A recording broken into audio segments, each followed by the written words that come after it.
কোরআন কিভাবে আপডেট একটা জিনিস হইতে পারে, এই প্রশ্ন কেন করলাম? কারণ আমরা ম্যাক্সিমাম মানুষ তো আপডেটেড, আপগ্রেড হওয়া এইরকম জিনিসের সঙ্গে ইউজ টু বা অভ্যস্ত। সো একদম ব্যাকডেটেড, অনেক পুরনো আমলের প্রত্নতাত্ত্বিক যুগের কিছু একটা, এইটাতে কিন্তু আমরা ওইভাবে কানেক্ট করতে পারি না। সো এই প্রসঙ্গটা কেন আসছে? অনেক মানুষ আমরা এরকম আছে, বিশেষ করে তরুণ প্রজন্ম, তারা কিন্তু ধর্মের কাছে অনেক ক্ষেত্রে এই জন্য আসে না, তারা মনে করে যে এটা তো পুরনো একটা জিনিস, এইটা আমরা এই যে ডিজিটাল যুগ বা মডার্ন যে এরা বা এই টাইম, এটার সাথে এটার মধ্যে খুব একটা কানেকশন নাই বা মিল নাই। সো এইটা আমরা আজকে একটু দেখবো যে আসলেই কি ব্যাপারটা এরকম, নাকি কোরআনটাকে যেইভাবে আমাদের সামনে উপস্থিত হওয়ার কথা ছিল, উপস্থাপিত হওয়ার কথা ছিল, এটাই আসলে খুব রং ওয়েতে বা ভুলভাবে হয়েছে। ওকে, প্রথম ব্যাপারটা হচ্ছে এই যে কোনো কিছু আপডেট হওয়া বা কোনো কিছু আপগ্রেড হওয়া, এইটারে আমরা সবসময় যে পজিটিভ মনে করি, এটা কিন্তু সবসময় পজিটিভ না। কোন সেন্সে?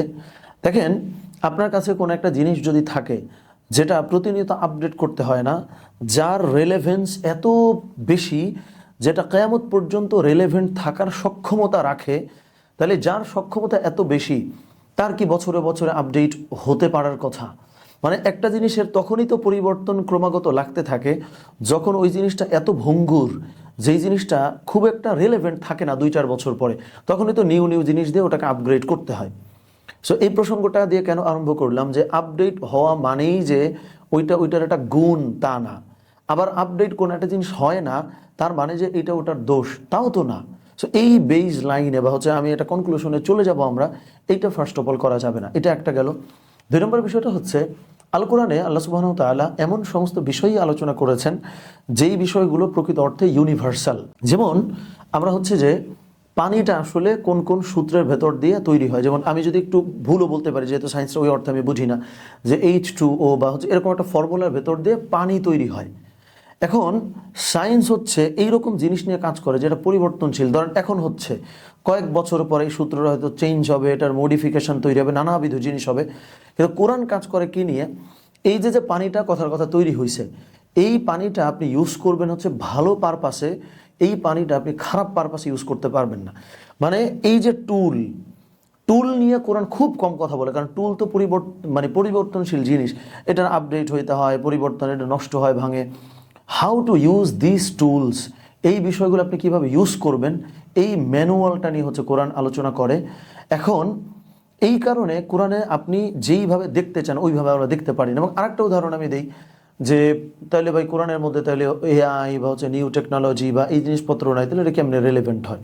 দেখেন, খুব সিম্পল উত্তর। এটা কখনো কখনো ফানিও লাগে যে আমরা যখন ম্যাথমেটিক্সের বই নিয়ে বসি, ম্যাথের বই নিয়ে বসছি, এখন আমি যদি এক্সপেক্ট করি যে এত ভালো ভালো ম্যাথ আছে কিন্তু এখানে ইংলিশ গ্রামার নাই, এখন এটা তো মূলত ইংলিশ বই না।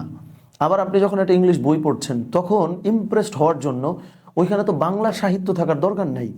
তখন ইমপ্রেসড হওয়ার জন্য ওইখানে তো আপনার যে অন্যান্য কিছু ভূগোল বা যে জিওগ্রাফি যেটা বা এই জিনিসগুলো তো থাকার দরকার নেই।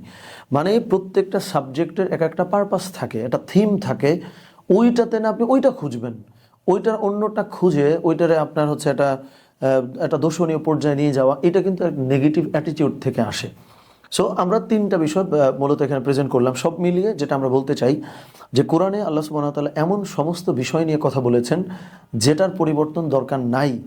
সুতরাং কোরআন পরিবর্তনশীল জিনিস নিয়ে কথা বলে না, বরং এই যে পরিবর্তনশীল জিনিস যেটা ঠিক 5 বছর পরে ইরিলেভেন্ট হয়ে যাবে, যখন ওটা ছিল তখন এটা আপনি কেমনে ইউজ করবেন, যখন থাকবে না ওই টাইমটা আপনি কেমনে ডিল করবেন, এই সাবজেক্ট ম্যাটার কোরআনের থিম।